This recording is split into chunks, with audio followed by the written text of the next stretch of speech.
आधुनिक भारतीय इतिहास के महत्वपूर्ण घटनाक्रम को देखेंगे 1707 से 1947 के बीच में जो घटनाएँ हुई थी उससे संबंधित व्यक्ति, उसके ईयर्स कौन-कौन किस ईयर में क्या घटना हुआ था, ठीक है? और उससे जो रिलेटेड महत्वपूर्ण मुख्य और तथ्य जो हैं और उससे रिलेटेड जो डिटेल्ड होंगे वो देखेंगे जो आपके लिए एग्ज़ाम के पॉइंट ऑफ व्यू से काफ़ी इम्पोर्टेंट है। 1707 में औरंगज़ेब की मृत्यु हुई थी और इस घटना के साथ ही जो केंद्रीय मुगल सत्ता थी वो कमज़ोर हुआ और उत्तरकालीन मुगल काल की शुरुआत हुई। फिर प्रांतीय जो शक्तियाँ थी जैसे बंगाल, अवध और हैदराबाद खुद को स्वतंत्र घोषित करना शुरू कर दिया। प्लासी का युद्ध 1757 काफ़ी इम्पोर्टेंट है और ये युद्ध सिराजुद्दौला और रॉबर्ट क्लाइव के बीच में हुआ था। ईस्ट इंडिया कंपनी का नेतृत्व रॉबर्ट क्लाइव के द्वारा किया गया जबकि बंगाल के नवाब सिराजुद्दौला के बीच में युद्ध हुआ और इसी युद्ध में जो सिराजुद्दौला के जो सेनापति था मीर जाफर ने विश्वासघात किया और अंग्रेजों का साथ देकर के अंग्रेजों की जीत को पक्का किया और इसी के साथ भारत में ब्रिटिश साम्राज्य की नींव पड़ी थी। बक्सर का युद्ध 1764 ये भी काफी इंपॉर्टेंट है। ये basically Hector Munro, Mir Kasim, Shah Alam द्वितीय था इसमें। अंग्रेजों ने जो बंगाल के मीर कासिम, अवध के शुजाउद्दौला और मुगल सम्राट जो उस समय थे शाह आलम द्वितीय की संयुक्त सेना को हराया था। ठीक है, ये भी एक टर्निंग पॉइंट था।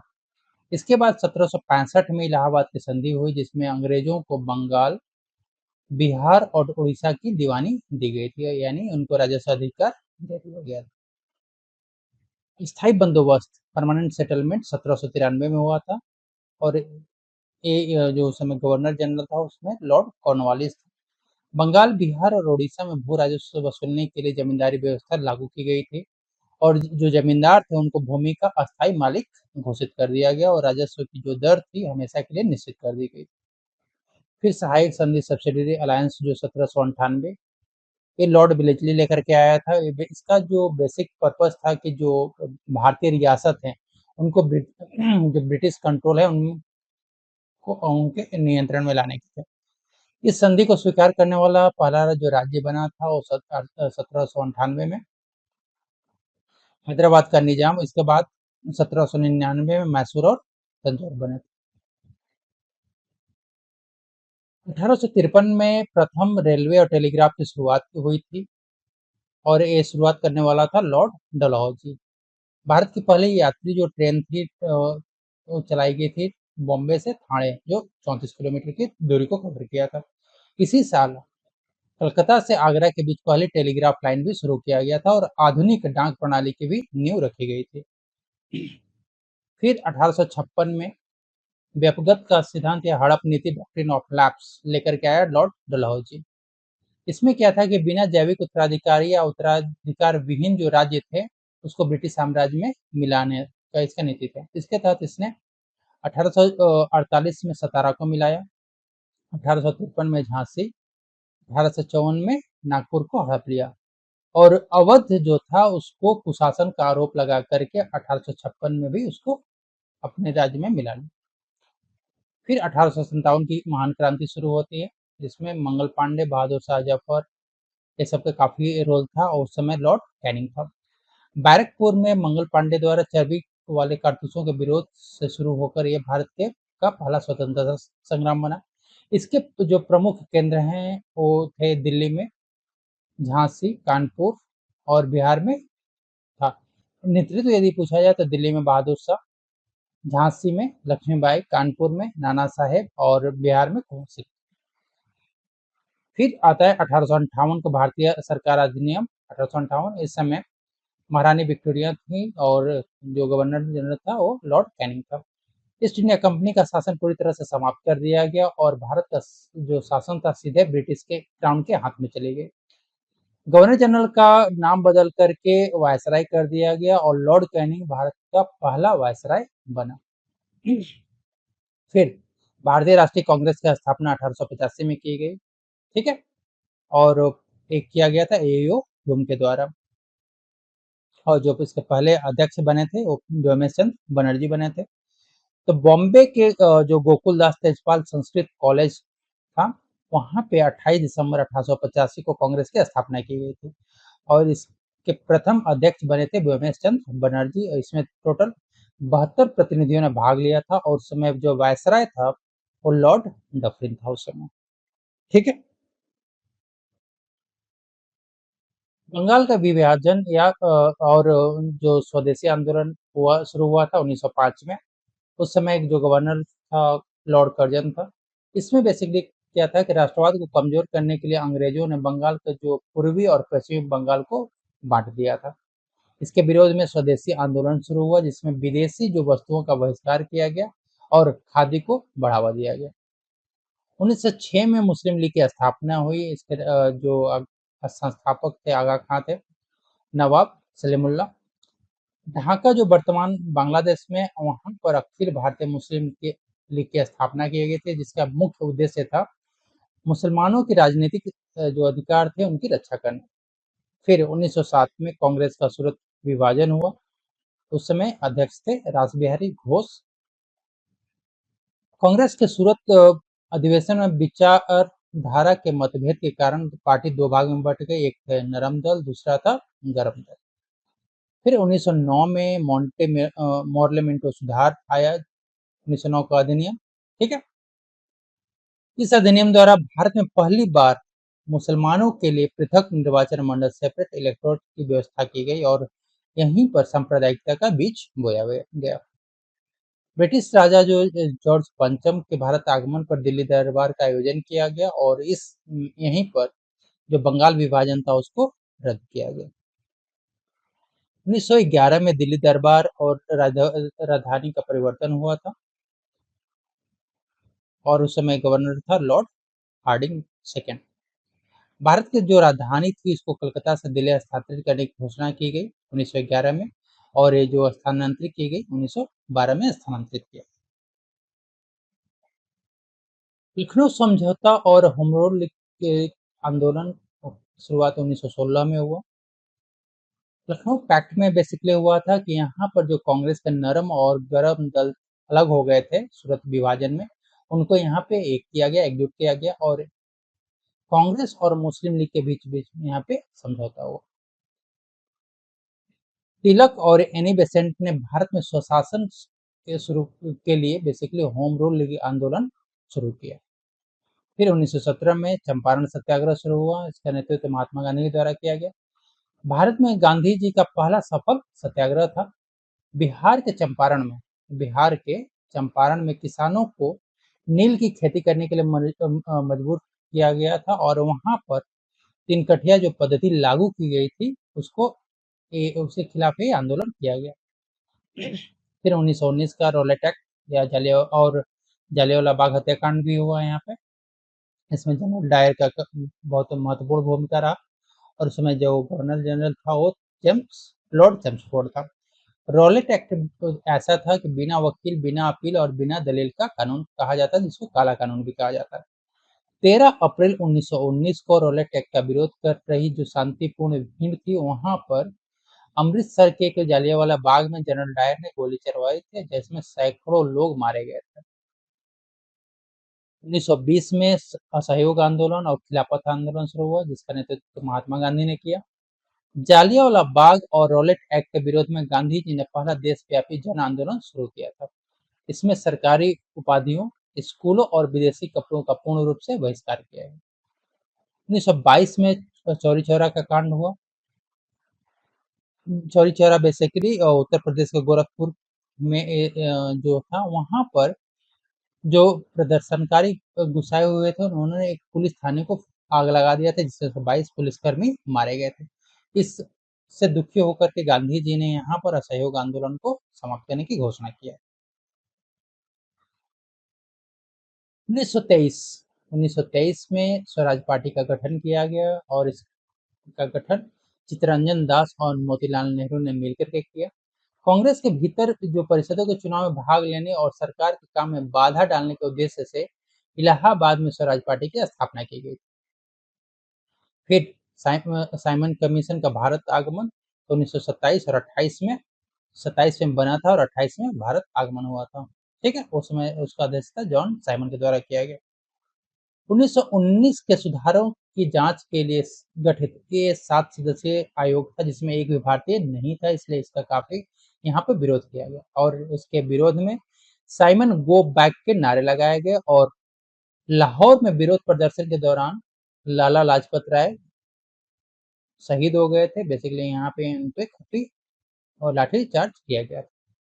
फिर लाहौर अधिवेशन और पूर्ण स्वराज की मांग 1929 में किया गया और ये मांग जवाहरलाल नेहरू के द्वारा किया गया था। कांग्रेस के लाहौर अधिवेशन में ऐतिहासिक पूर्ण स्वराज या पूर्ण स्वतंत्रता का प्रस्ताव पारित किया गया। 26 जनवरी 1930 को भारत का पहला सांकेतिक स्वतंत्रता दिवस मनाने का निर्णय लिया गया। फिर 1930 में सविनय अवज्ञा आंदोलन और दांडी मार्च शुरू हुआ और ये गांधी जी के द्वारा शुरू किया गया था और उस समय जो गवर्नर था वो लॉर्ड इरविन था। 12 मार्च से 6 अप्रैल 1930 तक के दांडी मार्च चला था। गांधी जी ने साबरमती से दांडी तक 24 दिनों की यात्रा कर नामक कानून तोड़ा था। इसी के साथ ही देश भर में सविनय अवज्ञा जो आंदोलन हुआ था उसकी शुरुआत हुई थी। फिर 1931 में गांधी इरविन समझौता हुआ और द्वितीय गोलमेज सम्मेलन हुआ जिसमें इस समय लॉर्ड इरविन था। आंदोलन को रोकने के लिए और कांग्रेस को लंदन गोलमेज सम्मेलन में शामिल करने के लिए समझौता हुआ था।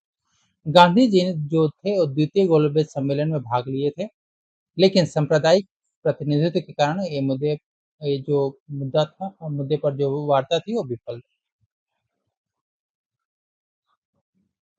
1932 में पूना पैक्ट हुआ, जिसमें ये समझौता गांधी जी और अंबेडकर के बीच में हुआ था। येरवदा जो जेल है पुणे में, वहां पे गांधी और अंबेडकर के बीच में समझौता हुआ। दलित वर्गों के लिए पृथक निर्वाचक मंडल के स्थान पर प्रांतीय विधानमंडलों में आरक्षित सीटों की संख्या यहाँ पे बढ़ाई गई। फिर 1935 में भारत सरकार अधिनियम लागू हुआ, जिसमें लॉर्ड विलिंगटन था और यह भारतीय संविधान का सबसे बड़ा स्रोत है। इसके तहत प्रांतों में जो द्वैध शासन समाप्त कर प्रांतीय स्वायत्तता लागू की गई और केंद्र में द्वैध शासन प्रणाली की शुरुआत की गई और एक संघीय न्यायालय फेडरल कोर्ट्स की स्थापना की गई।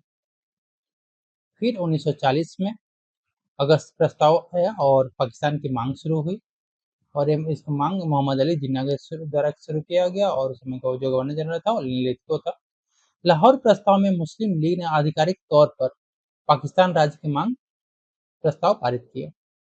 अगस्त प्रस्ताव द्वितीय विश्व युद्ध में भारतीयों का सहयोग पाने के लिए अंग्रेजों ने डोमिनियन स्टेटस देने का वादा किया, जिसे कांग्रेस ने खारिज कर दिया। फिर 1942 में क्रिप्स मिशन आया और भारत छोड़ो आंदोलन भी शुरू हुआ। क्रिप्स मिशन का हेड सर स्टैफोर्ड क्रिप्स के द्वारा किया गया और भारत छोड़ो आंदोलन महात्मा गांधी के द्वारा शुरू किया गया। क्रिप्स मिशन की विफलता के बाद गांधी जी ने 8 अगस्त 1942 को मुंबई के ग्वालियर टैंक के मैदान से भारत छोड़ो आंदोलन की शुरुआत की और नारा दिया, करो या मरो। फिर 1946 में कैबिनेट मिशन आया और इसके जो मेंबर थे पैट्रिक लॉरेंस, स्टैफोर्ड क्रिप्स और एवी अलेक्जेंडर थे।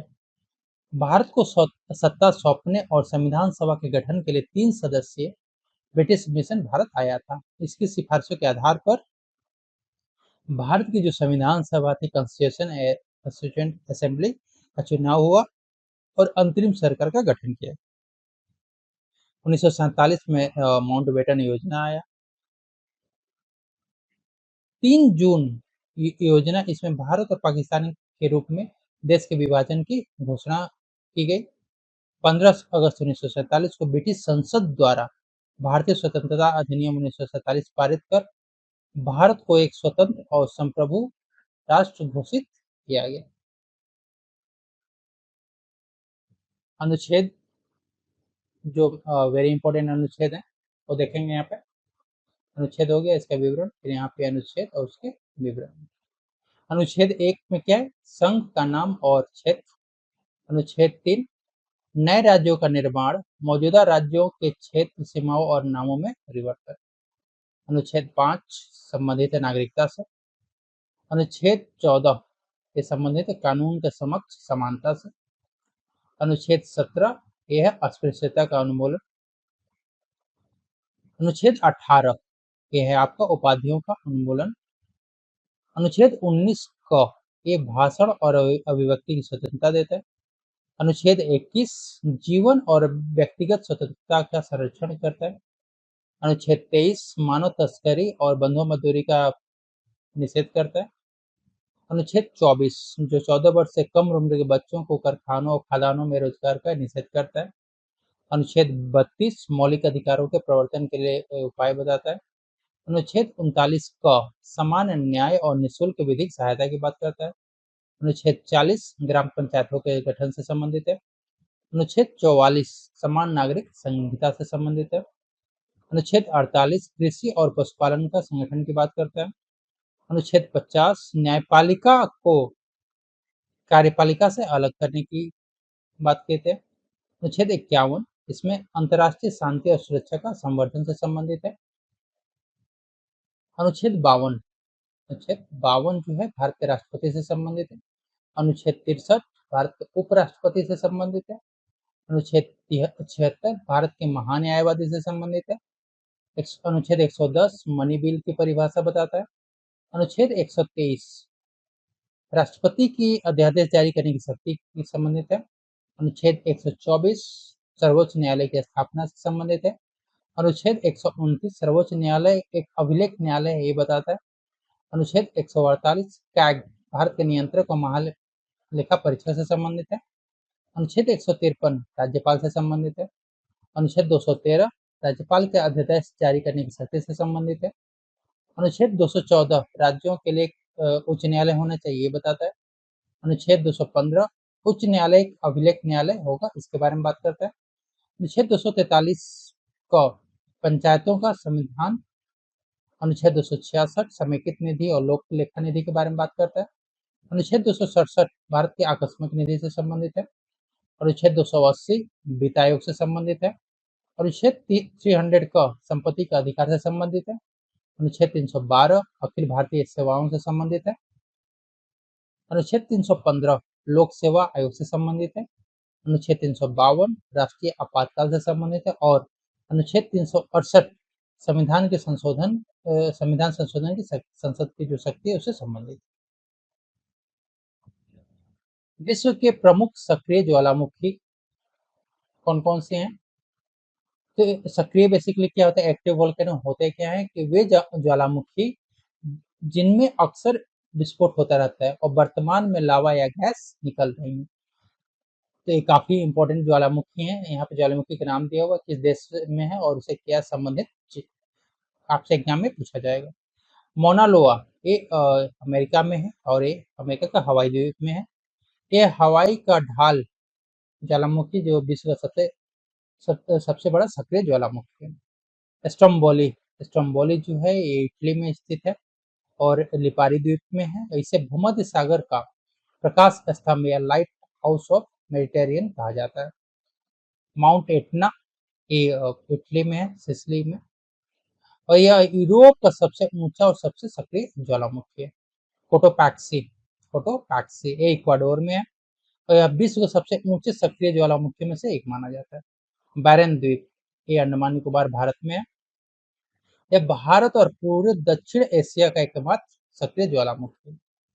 माउंट मेरापी माउंट मेरापी ये इंडोनेशिया जावा में है और इंडोनेशिया का सबसे सक्रिय और विनाशकारी ज्वालामुखी माना जाता है।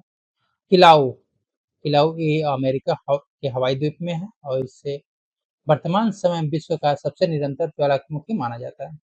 ओजोस डेल सलाडो ये आपके चिली अर्जेंटीना में है और विश्व का सबसे ऊंचाई पर स्थित है सक्रिय ज्वालामुखी है।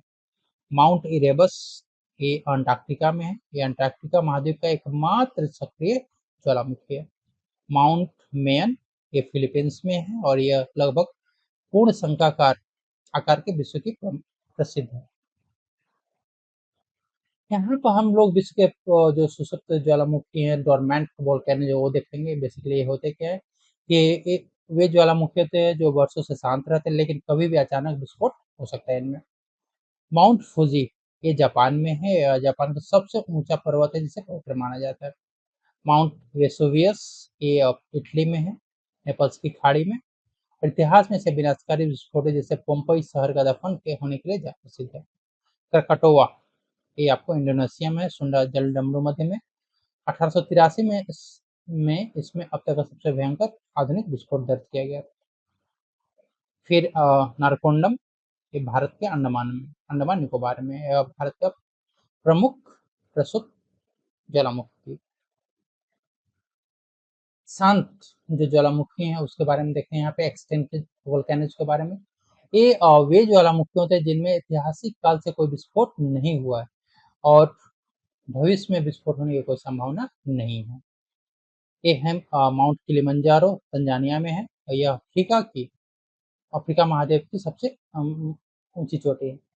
एकांकागुआ, ये आपका अर्जेंटीना चिली में है, एंडीज पर्वतमाला में। ये विश्व का सबसे ऊंचा शांत ज्वालामुखी है। माउंट पोपा, ये म्यांमार बर्मा में है। यह भारत के पड़ोसी म्यांमार देश का प्रसिद्ध प्रमुख मृत ज्वालामुखी पर्वत है। देवबंद और कोह ए सुल्तान, ये ईरान में है और मध्य पूर्व एशिया के प्रमुख शांत ज्वालामुखी में से। प्रशांत महासागर का अग्निवलय, पैसिफिक रिंग ऑफ फायर, विश्व के 75% से अधिक सक्रिय ज्वालामुखी क्षेत्र में पाए जाते हैं, क्योंकि यहाँ पर जो टेक्टोनिक्स है, विवर्तनिक प्लेटें का प्रमुख सीमा क्षेत्र है। ऑस्ट्रेलिया महाद्वीप दुनिया का एकमात्र ऐसा महाद्वीप है जहाँ भी एक भी सक्रिय ज्वालामुखी नहीं पाई। यहाँ पर हम लोग गवर्नर जनरल और उनसे रिलेटेड जो काम है वो कार्य देखेंगे। फर्स्ट, वॉरेन हेस्टिंग्स, ये भारत का पहला गवर्नर जनरल था। इसी के समय में रेगुलेटिंग एक्ट 1773 से इसको बनाया गया था। फिर सुप्रीम कोर्ट की स्थापना कोलकाता में 1774 में किया गया। इसी के टाइम पर रोहिला युद्ध हुआ और पिट्स इंडिया एक्ट 1784 इसी के टाइम पर। लॉर्ड कॉर्नवालिस का जो कार्यकाल था 1786 से 1793, इसने 1793 में अस्थायी बंदोबस्त को लागू किया, प्रशासनिक सुधार, उच्च वेतन वाली सिविल सेवा और पुलिस एवं न्याय व्यवस्था सुधार किया। लॉर्ड वेलेस्ली, इसने सहायक संधि लेकर आया था। चौथा मैसूर युद्ध हुआ था, 1799 टीपू सुल्तान की मृत्यु हुई थी और दूसरा मराठा युद्ध हुआ था। लॉर्ड हेस्टिंग्स, इसका जो टाइम कार्यकाल था 1813 से 1823, इसमें आंग्ल नेपाली जो युद्ध हुआ, सुगौली की संधि हुई, तीसरा मराठा युद्ध हुआ। चार्टर एक्ट 1813 के आया 13 का इसी के टाइम पे आया, ठीक है, और ईस्ट इंडिया कंपनी के व्यापारिक अधिकार इसी के समाप्त किया। लॉर्ड विलियम बेंटिक 1828 से 1835, इसी के समय पे 1829 में सती प्रथा का उन्मूलन किया गया, समाप्त किया गया, ठगों का दमन किया गया। अंग्रेजी शिक्षा की नींव रखी गई इसमें, ठीक है। मैकाले का चार्टर एक्ट 1833 बना था, गवर्नर जनरल ऑफ इंडिया की उपाधि थी। लॉर्ड डलहौजी, इसका कार्यकाल 1848 से 1856 था। ये डॉक्ट्रिन ऑफ लैप्स का सिद्धांत लेकर आया। दूसरा सिख युद्ध हुआ, पंजाब का विलय हुआ, रेल, टेलीग्राफ, डाक प्रणाली की शुरुआत है। इसी के टाइम पे वुड्स डिस्पैच हुआ और शिक्षा सुधार हुआ। लॉर्ड कैनिंग जो 1857 की क्रांति के समय गवर्नर जनरल था, 1858 के बाद पहला वायसराय बना। इंडियन काउंसिल एक्ट 1861 इसी के टाइम पे हुआ। कोलकाता, बॉम्बे, मद्रास विश्वविद्यालय का स्थापना इसी समय पे हुई थी। लॉर्ड मेयो, इसी के समय में 1871 में पहला जनगणना किया गया। सांख्यिकी सर्वेक्षण विभाग की स्थापना की गई। मेयो कॉलेज जो राजपूतों के लिए बनाया गया और इसका अंडमान में हत्या कर दी गई थी। Lord litre, vernacular press act 1878 में लेकर के आया था। आर्म्स एक्ट 1878 में लेकर आया था। 1877 में दिल्ली दरबार हुआ और महारानी विक्टोरिया के साम्राज्य भारत के साम्राज्य घोषित किया और दूसरा अफगान युद्ध दूसरे समय हुआ। लॉर्ड रिपन, ये स्थानीय स्वशासन का जनक के रूप में जाना जाता है। इसने वर्नाकुलर प्रेस एक्ट को हटाया था 1882 में। हंटर कमीशन शिक्षा के लिए लाया था 1882 में और एल्बर्ट विल विवाद भी 1883 में इसी समय हुआ था। लॉर्ड डफरेन, के समय में 1885 में भारतीय राष्ट्रीय कांग्रेस की स्थापना हुआ था। लॉर्ड कर्जन, बंगाल विभाजन 1905 में इसी ने किया था। प्राचीन स्मारक संरक्षण अधिनियम 1904 लेकर आया। पुलिस और विश्वविद्यालय आयोग की स्थापना किया। Lord Minto second, model Minto सुधार 1909 में लेकर आया और अलग निर्वाचन में लेकर आया मुस्लिम कम्युनल रिप्रेजेंटेशन के लिए। लॉर्ड हार्डिंग सेकेंड, इसने जो राजधानी थी कलकत्ता से दिल्ली लेकर आया था, घोषणा हुआ था 1911 में, लेकर आया 1912 में। बंगाल विभाजन रद्द हुआ 1911 में, और इसी के समय में दिल्ली दरबार आयोजन 1911 में किया गया था। लॉर्ड चैम्सफोर्ड, ये मोंटेग्यू चैम्सफोर्ड सुधार के नाम से जाना जाता है, 1919 का। इसी के टाइम पे रॉलेट एक्ट 1919 में आया, जलियांवाला बाग हत्याकांड 1919 में हुआ, और असहयोग आंदोलन 1920 में हुआ। लॉर्ड इरविन, इसी के टाइम पे साइमन कमीशन 1927 में भारत आया था। नेहरू रिपोर्ट 1928 में हुआ था। सविनय अवज्ञा आंदोलन इसी के समय शुरू हुआ था, और गांधी इरविन जो समझौता हुआ था 1931 के समय में हुआ था।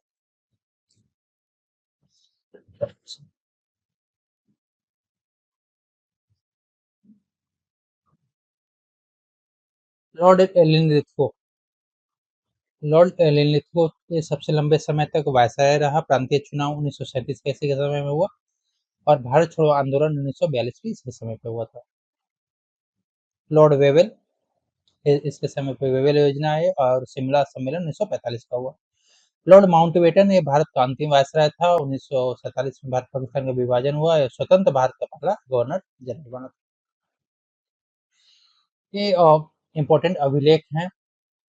अभिलेख का नाम दिया हुआ है, कौन किसके शासक के संबंधित था, और किस वंश का था, कहाँ पर है वर्तमान राज्य में, किस भाषा में लिखे गया था, और इससे रिलेटेड जो एग्जाम के पॉइंट ऑफ से इम्पोर्टेंट पॉइंट्स है वो।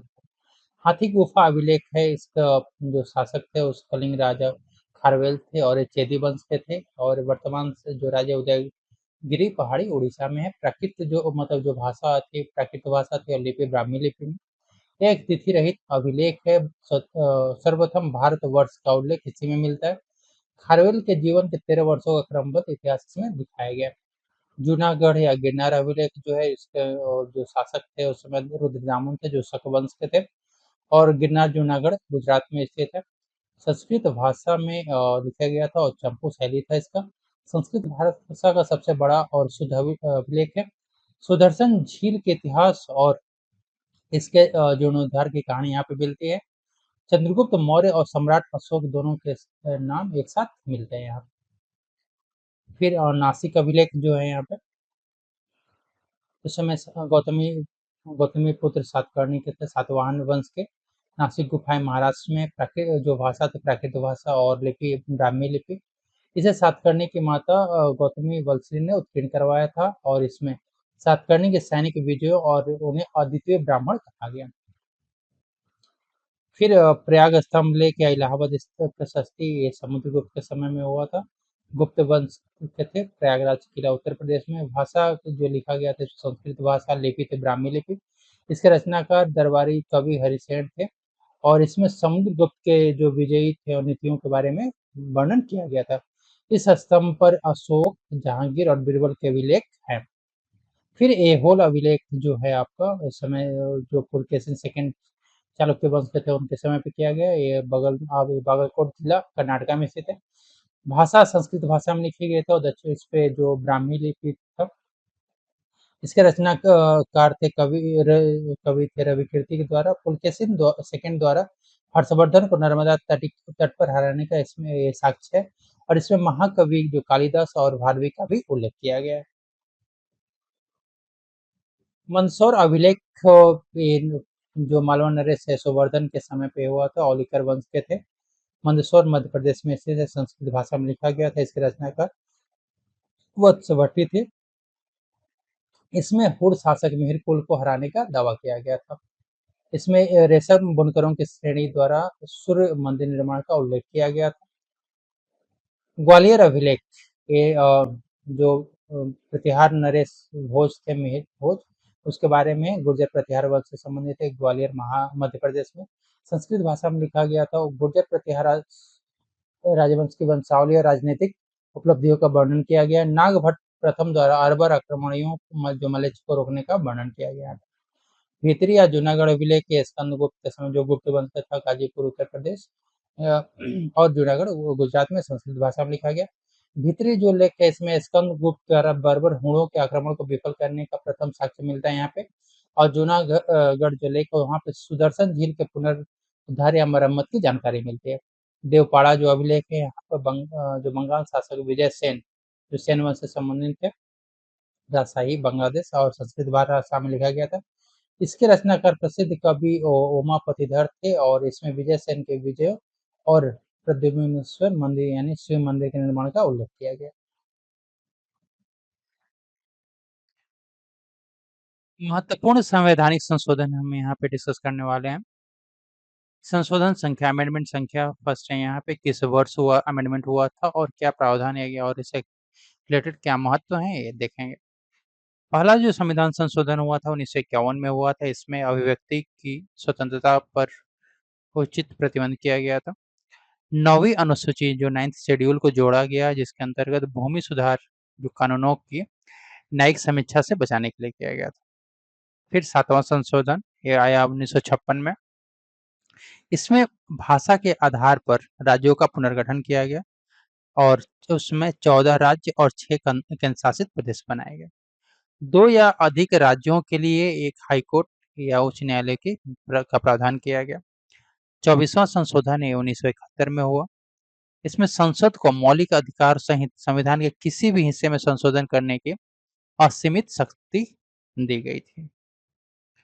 राष्ट्रपति के लिए संशोधन विधेयक पर सहमति देना अनिवार्य कर दिया गया था। फिर 25वां संशोधन आया 1971 में। इसमें जो संपत्ति के अधिकार को सीमित किया गया और नीति निर्देशक जो तत्व है डीपीएसपी आर्टिकल 39 बी को मौलिक अधिकार जैसे आर्टिकल 14 और 15 पर प्राथमिकता दी गई थी। 26वां संविधान संशोधन 1971 में हुआ। इसमें पूर्व रियासतियों के जो राजाओं के प्रीवी पर्स था और विशेषाधिकार को पूरी तरह से समाप्त कर दिया गया।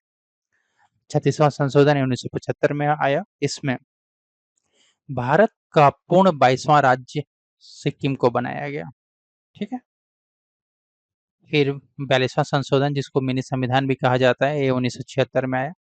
इसमें जो प्रियम्बल है, प्रस्तावना है, इसमें 3 नए शब्द जोड़े गए, समाजवादी, पंथ निरपेक्ष और अखंडता। और स्वर्ण सिंह समिति के सिफारिश के पर जो मौलिक कर्तव्य हैं 4A में अनुच्छेद 51 को इसमें जोड़ा गया। लोकसभा और विधानसभा का जो कार्यकाल है वो 5 से बढ़ा करके 6 वर्ष कर दिया गया। बाद में इसको चेंज कर दिया गया। और जो समवर्ती सूची में राज्य सूची से शिक्षा वन और वन्य जीव संरक्षण को इसमें ट्रांसफर किया गया। 44वां संशोधन 1978 में आया। इसमें क्या जो संपत्ति के अधिकार को मौलिक अधिकार से हटा करके एक कानूनी अधिकार बना दिया गया आर्टिकल 300A के अंदर में। राष्ट्रीय आपातकाल के लिए आंतरिक अशांति शब्द को बदल करके सशस्त्र विद्रोह आर्म्ड रिवेलियन किया गया। आपातकाल के दौरान भी अनुच्छेद 20 और 21 को कभी निलंबित नहीं किया जाएगा, इसका प्रावधान किया गया है, जिसमें जीवन और व्यक्तिगत स्वतंत्रता का अधिकार से संबंधित। 52वां संशोधन जो है बेसिकली 1985 में आया। इसमें एंटी डिफेक्शन लॉ यानी दल बदल विरोधी कानून पेश किया गया, जिसको संविधान की 10वीं अनुसूची में शामिल किया गया। 61वां संशोधन 61वां जो संशोधन है इसमें 1989 में हुआ था। इसमें जो मतदान करने की वोटिंग करने की जो आयु थी पहले 21 वर्ष थी, उसको घटा करके 18 वर्ष कर दिया गया और इसको अनुच्छेद 326 में इसके लिए संशोधन किया गया। 69वां संविधान संशोधन 1991 में हुआ। इसमें जो दिल्ली है, दिल्ली को राष्ट्रीय राजधानी क्षेत्र का विशेष दर्जा दिया गया और दिल्ली के लिए जो विधानसभा के लिए 70 सदस्यीय और मंत्रिपरिषद 7 सदस्य का प्रदान किया गया। 73वां संशोधन 1992 में। इसमें पंचायती राज व्यवस्था को संवैधानिक दर्जा दिया गया। संविधान में 9 और 11वीं अनुसूची जिसमें अंतर्गत 19 विषयों को जोड़ा गया। तो पंचायती राज को 9 में रखा गया और अनुसूची में 11वीं अनुसूची में 74वां संविधान संशोधन 1992 में। इसमें जो अर्बन लोकल बॉडीज म्यूनिसिपैलिटीज यानी नगर निकायों को संवैधानिक दर्जा दिया गया और इसको कॉन्स्टिट्यूशन के भाग 9A में रखा गया और 12वीं अनुसूची के अंतर्गत 18 विषय जोड़े गए। 66वां संविधान संशोधन 2002 में हुआ। उसमें 6 वर्ष से 14 वर्ष तक के बच्चों के लिए शिक्षा को मौलिक अधिकार बनाया गया और आर्टिकल 21A में इसको रखा गया। अनुच्छेद 45 के अंतर्गत की विषय वस्तु बदल ली गई और 11वां मौलिक कर्तव्य जोड़ा गया। 91वां संशोधन 2003 में हुआ। इसमें मंत्री परिषद का जो आकार था, लोकसभा और विधानसभा की कुल संख्या का 15% से अधिक नहीं हो सकता है और छोटे राज्यों में ये संख्या 12 तक हो सकती है। 151 जो जो 101वां संशोधन है 2016 में आया। इसमें जीएसटी को लागू किया गया, वस्तु एवं सेवा कर। इसके लिए अनुच्छेद 246 है, 269 है और 279 ए जीएसटी काउंसिल जोड़ेगा।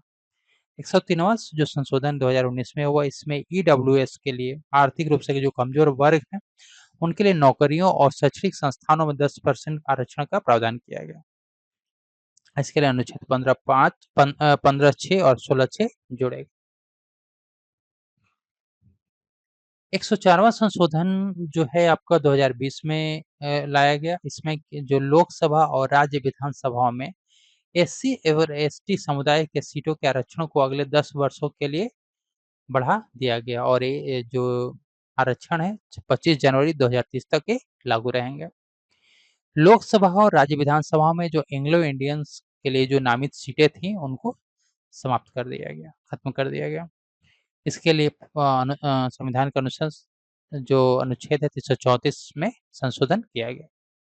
105वां संशोधन 2021 में हुआ। इसमें राज्य सरकारों को सामाजिक और शैक्षणिक रूप से पिछड़े वर्ग की अपनी खुद सूची तैयार करने के शक्ति को फिर से बहाल किया गया और सुप्रीम कोर्ट के मराठा आरक्षण मामले के फैसले के बाद राज्य की इस शक्ति पर भ्रम पैदा हो गया था कि जिसे इस संशोधन द्वारा साफ किया गया। फिर 106वां संशोधन हुआ, नारी शक्ति वंदन अधिनियम भी कहा जाता है, 2023 में हुआ है। इसमें बेसिकली कि लोकसभा, राज्य विधानसभा और दिल्ली विधानसभा में महिलाओं के लिए 33% 1/3 सीटों आरक्षित करने की बात मतलब ऐतिहासिक प्रावधान रखा किया गया। इसमें 3 नए अनुच्छेद जोड़े गए। 330 ए लोकसभा में महिलाओं का आरक्षण, 332 ए राज्य विधानसभा में महिलाओं का आरक्षण और 239 ए डबल ए में नया दिल्ली विधानसभा के लिए किया गया। लागू होने की शर्त रखी गई कि यह जो आरक्षण है अगली जनगणना सेंसस होने के बाद जो परिसीमन के लागू होने के बाद किया जाएगा और यह आरक्षण शुरुआत 15 वर्ष के लिए वैध रहेगा। बाद में से कानून बढ़ा सकते हैं, कानून बना करके संसद कानून बना करके इसको बढ़ा सकते हैं। प्रमुख धार्मिक और सामाजिक आंदोलन से यहाँ पे देखते हैं। आंदोलन क्या था, स्थापना वर्ष क्या था, संस्थापक कौन थे, कहाँ पर ये केंद्रित था और इससे रिलेटेड जो इम्पोर्टेंट पॉइंट्स हैं, इसका क्या ऐतिहासिक महत्व था, वो देखेंगे। आत्मीय सभा का स्थापना 1815 में राजा राम मोहन राय के द्वारा किया गया और इसकी स्थापना कलकत्ता बंगाल में किया गया। इसमें जो इसका उद्देश्य था, उसको एक ईश्वरवाद मतलब एक ही ईश्वर की पूजा का दार्शनिक प्रचार किया गया। मूर्ति पूजा, अंधविश्वास और जातिगत कट्टरता का इसने पुरजोर विरोध किया। फिर ब्रह्म समाज, इसकी स्थापना 1828 में राजा राम मोहन राय के द्वारा की गई, कलकत्ता में भी इसका स्थापना हुआ। इनके प्रयास से 1829 में सती प्रथा का वैधानिक अंत किया गया। बहु विवाह और बाल विवाह का विरोध किया गया और जो विधवा पुनर्विवाह का समर्थन किया गया। फिर आता है धर्म सभा 1830 में। इसकी स्थापना राधाकांत देव ने की, कलकत्ता में इसका स्थान। एक बेसिकली रूढ़िवादी संस्था थी जिसने ब्रह्म समाज के सुधारों का विरोध किया। इसने तत्कालीन ब्रिटिश सरकार के सती प्रथा निषेध कानून का विरोध किया था। फिर तत्वबोधिनी सभा 1839 में देवेंद्रनाथ टैगोर के द्वारा स्थापना, इसकी भी स्थापना कलकत्ता में की गई। इससे राजा राम मोहन के विचारों को इन्होंने आगे बढ़ाया और उपनिषदों के जो तार्किक ज्ञान थे और भारतीय अतीत के गौरव का प्रचार किया। फिर परमहंस मंडली, इसकी स्थापना 1849 में दादोबा पांडुरंग के द्वारा बॉम्बे महाराष्ट्र में किया गया। यह एक गुप्त सुधारवादी संस्था थी जो जाति बंधनों को तोड़ने के लिए काम करते थे। अंतरजातीय खान पान और विश्व बंधुत्व को बढ़ावा देने के लिए इसको किया गया था। सत्यशोधक समाज, ये जो सत्यशोधक समाज है, इसकी स्थापना 1873 में महात्मा ज्योतिबा राव फुले के द्वारा पुणे महाराष्ट्र में किया गया। इन्होंने शूद्रों, अछूतों और महिलाओं का सामाजिक उत्थान के लिए काम किया। पुरोहित वर्ग के धार्मिक और राष्ट्रीय शोषण के खिलाफ सशक्त आवाज उठाई।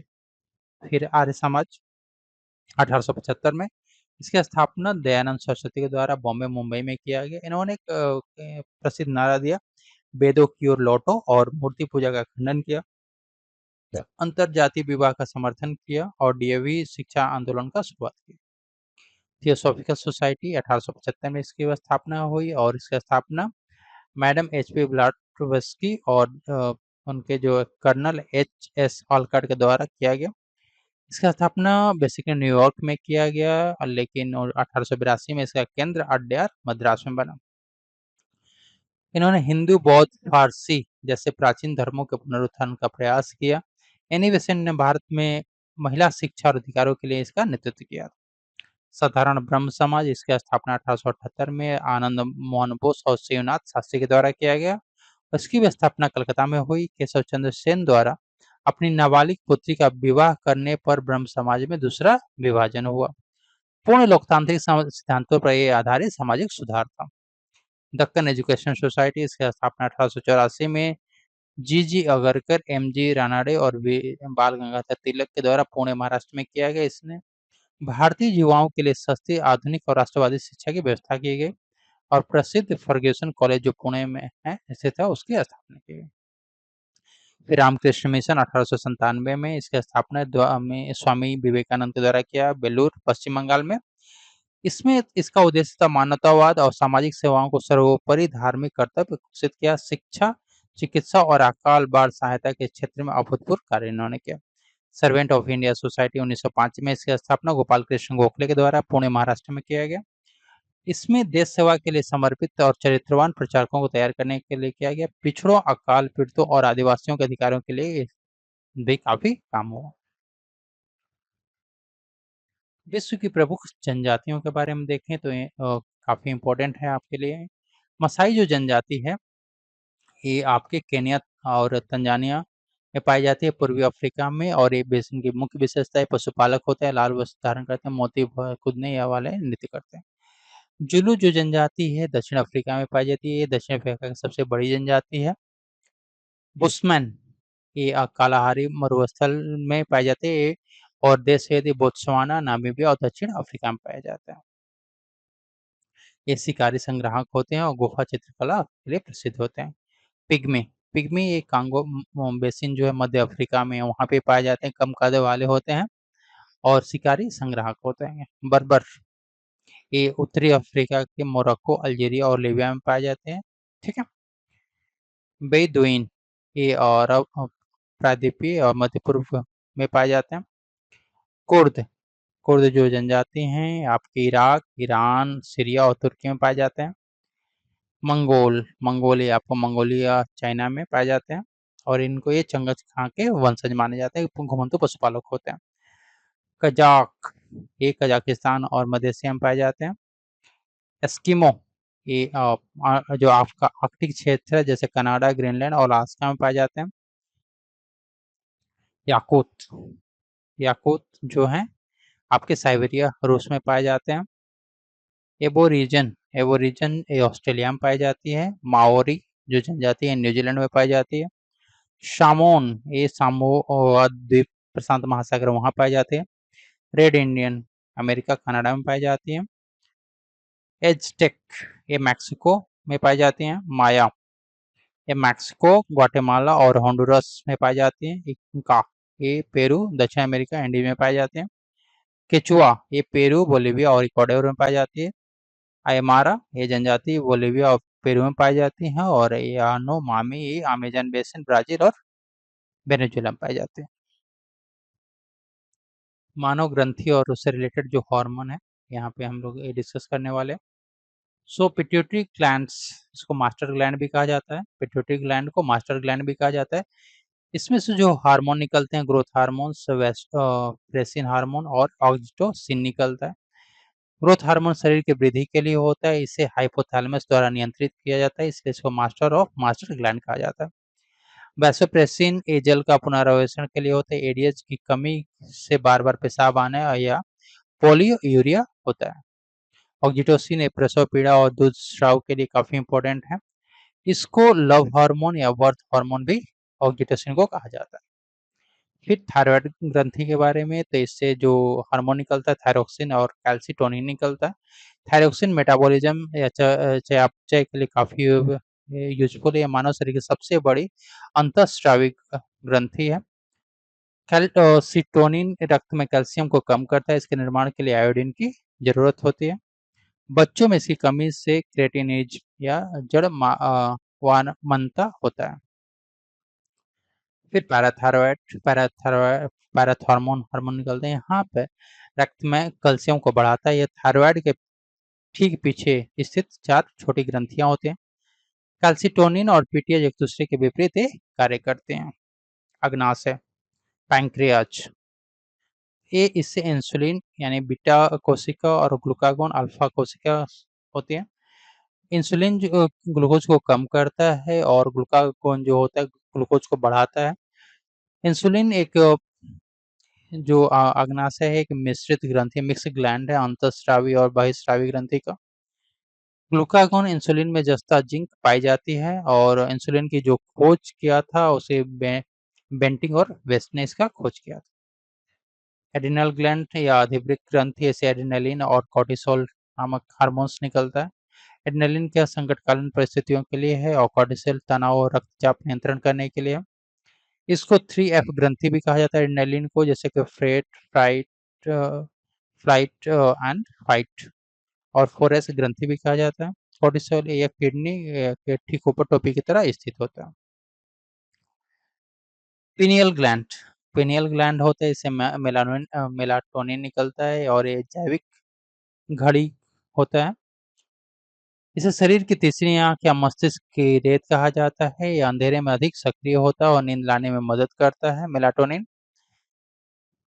थाइमस ग्रंथि जो है आपके थाइमोसिन टी लिम्फोसाइट्स का परिपक्वता होता है। यह छाती के बीच या हृदय के पास स्थित होती है। बुढ़ापे में यह पूरी तरह से गायब हो जाती है, जिसमें बुजुर्गों की इम्यूनिटी कमजोर होती है। किडनी, गुर्दा, एरिथ्रोपाइटिन और रेनिन यहाँ से निकलता है। ये आरबीसी के निर्माण को प्रेरित करता है, बीपी को कंट्रोल करता है। रेनिन जो है रास प्रणाली द्वारा शरीर में सोडियम और पानी का संतुलन बनाए रखता है। प्रदूषण देखते हैं। प्रदूषण और उससे रिलेटेड मुख्य जो रसायन हैं जो यहाँ पे है वायु प्रदूषण, एयर पोल्यूशन से जो केमिकल्स निकलते हैं, जैसे कार्बन मोनोऑक्साइड निकला, sulphur dioxide, nitrous oxide, ozone troposphere में पाया जाता है। पीएम 2.5 और पार्टिकुलर जो मैटर होता है M10 एंड क्लोरोफ्लोरोकार्बन्स। ठीक है, तो इनका ये सारी चीज़ों का वायु प्रदूषण में बहुत इम्पोर्टेंट रोल है। कार्बन मोनोऑक्साइड वाहनों से निकलता अधूरा दहन होता है और इससे जो इसका प्रभाव पड़ता है, रक्त में ऑक्सीजन की कमी होती है, सिर दर्द और मृत्यु तक भी हो सकती है। सल्फर डाइऑक्साइड बेसिकली इसके कारण अम्लीय वर्षा होता है, श्वसन रोग होता है, जीवाश्म ईंधन और थर्मल पावर प्लांट से निकलता है। नाइट्रस ऑक्साइड वाहन उद्योगों से निकलता है और इसके कारण भी अम्लीय वर्षा होती है, अस्थमा और स्मॉग होता है। ओजोन 3 जो है ओजोन जो है प्रदूषक गैसों का रासायनिक अभिक्रिया आंखों में जलन, फेफड़े पर असर भी पड़ता है। पीएम 2.5 एंड पीएम 10 जो पार्टिकुलेट मैटर है, ये वाहन, धूल और उद्योगों से निकलता है। इसके कारण कैंसर, हृदय रोग और फेफड़े जैसे रोग होते हैं। क्लोरोफ्लोरोकार्बन जो है रेफ्रिजरेटर और एसी से निकलता है और ये ओजोन परत के क्षरण में डिप्लीशन में इसका बहुत बड़ा रोल है। फिर बात करें यहाँ पे जल प्रदूषण से, तो यहाँ पर मरकरी का पीबी, लेड, आर्सेनिक, नाइट्रेट्स और डिटर्जेंट पेस्टिसाइड्स का काफ़ी इंपॉर्टेंट रोल है वाटर पोल्यूशन को बढ़ाने में। मरकरी जो होता है औद्योगिक अपशिष्ट से निकलता है। इसके कारण जो रोग होता है मिनामाटा रोग और स्नायु तंत्र क्षति होता है। जो लेड है, पीबी है, ये बैटरी और औद्योगिक अपशिष्ट से निकलता है। इसके कारण जो मस्तिष्क क्षति होती है और बच्चों में विकास रुकावट होता है। आर्सेनिक है, इसमें भूजल से निकलता है औद्योगिक रसायन से, इसमें इसके कारण आर्सेनिकोसिस और त्वचा और कैंसर रोग हो सकता है। नाइट्रेट से भी काफ़ी इंपॉर्टेंट है, आपको उर्वरक और सीवेज में होता है। इसके कारण जो रोग होता है वो ब्लू बेबी सिंड्रोम रोग होता है और इसको कहा जाता है मैथेमोग्लोबिनेमिया भी इसको कहा जाता है।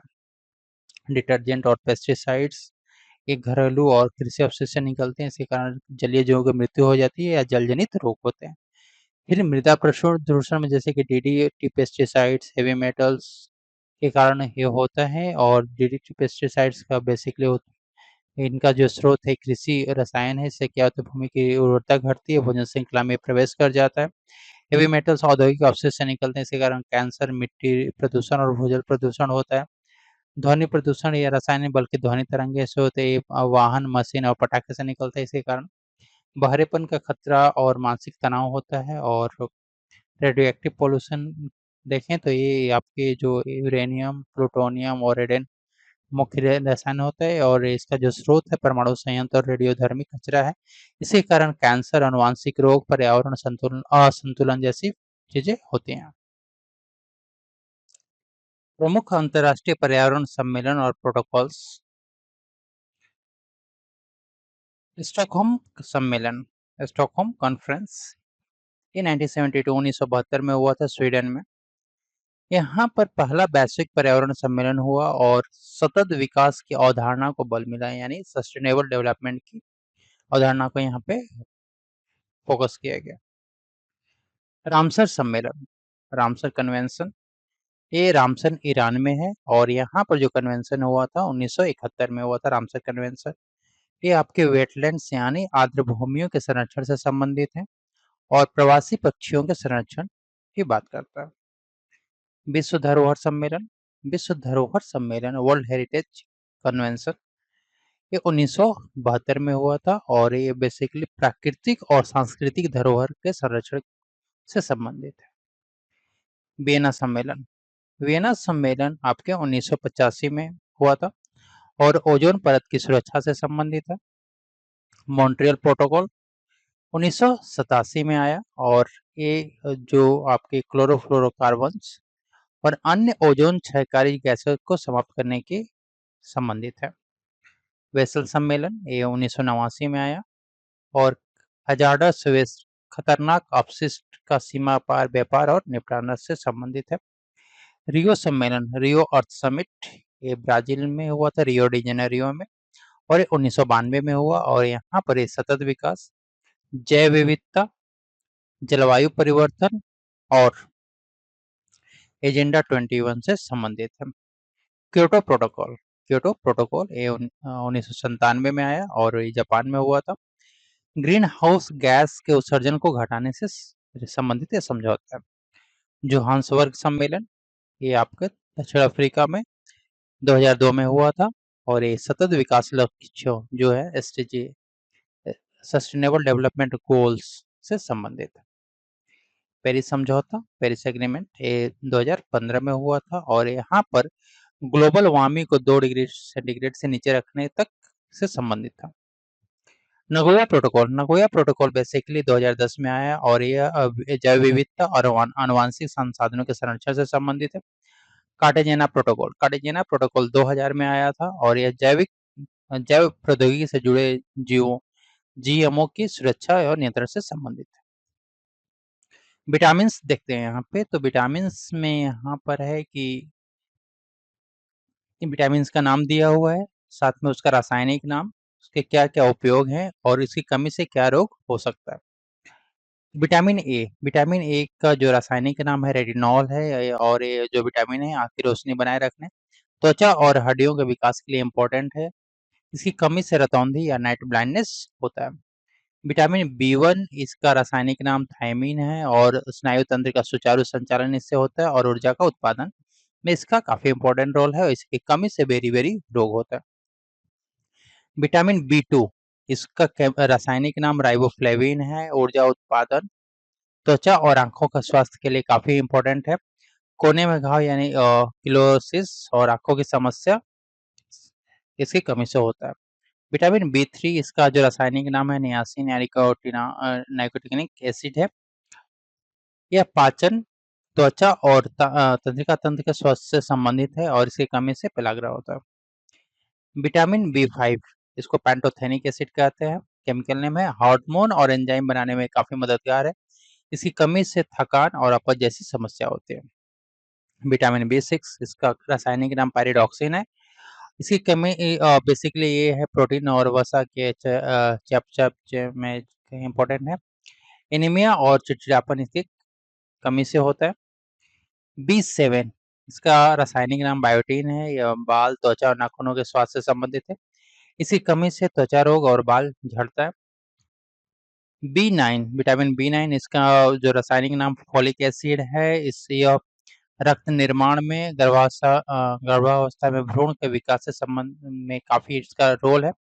इसकी कमी से एनीमिया और जन्मदोष जैसी बीमारियां होती हैं। विटामिन B12 इसका जो रासायनिक नाम है साइनोकोबालामिन है और यह तंत्रिका तंत्र और रक्त निर्माण में काफी महत्वपूर्ण भूमिका निभाती है। इसकी कमी से पर्नीशियस एनीमिया होता है। विटामिन B6 इसका जो रासायनिक नाम एस्कॉर्बिक एसिड है और रोग प्रतिरोधक क्षमता और घाव भरने में काफी इंपॉर्टेंट रोल होता है इसका। इसकी कमी से स्कर्वी नामक रोग होता है। विटामिन B3 इसका जो केमिकल नेम है, रासायनिक नाम कैल्सीफेरॉल है। कैल्शियम और फास्फोरस के अवशोषण में इसका महत्वपूर्ण रोल है और हड्डियों के विकास में भी है। इसकी कमी से बच्चों में रिकेट्स होता है और बड़ों में ऑस्टियोमेलेसिया। विटामिन ई जो है इसका रासायनिक नाम टोकोफेरॉल है और प्रजनन और मांसपेशियों के स्वास्थ्य से संबंधित है, एंटीऑक्सीडेंट पे। इसकी कमी से बांझपन और मांसपेशियों की कमजोरी होती है। विटामिन के इसका फाइलोक्विनोन इसका रासायनिक नाम है। इसकी कमी मतलब ये रक्त के थक्का जमने में, ब्लड क्लॉटिंग में काफी इंपॉर्टेंट रोल निभाता है और इसकी कमी से अत्यधिक ब्लड फ्लो कर जाता है। इकोनॉमी के आपके अर्थशास्त्र से संबंधित जो कीवर्ड्स हैं जो आपके एग्जाम में पूछे जाते हैं, इसे यहाँ पे देखते हैं। जीडीपी, जीडीपी क्या होता है? सकल घरेलू उत्पाद।